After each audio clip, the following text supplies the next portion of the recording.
An ER doctor took the stand in Scott Pattison's murder trial today. Pattison's accused of killing his wife, Lisa, in their Wabash County home in July of last year.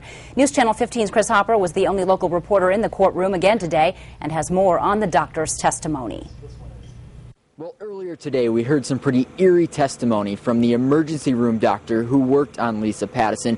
I describe it as stuff that brings goosebumps to your skin when you hear it. Let me read you some of the things that he said in the courtroom this afternoon. He said when she came in, she was pretty dead looking. He also said she looked extremely dead for a while. Now, another thing that he talked about was the blood gas test that he tried to administer on her. It's something that doctors typically do when patients come in that haven't been breathing for a while. They try to determine how much oxygen is actually in the blood. He said he tried to take blood from her artery and none came out. He could not get blood to come out of her artery. He said usually a high percentage of those cases the blood does come out. Another thing he talked about is her body temperature. It was at 85.7 degrees, which signals to him that she's been without vital signs for some time. The last thing that he said throughout the courtroom was that she was bruised and cold and that it looked like she was blue the entire time. So some pretty eerie testimony from the emergency room doctor.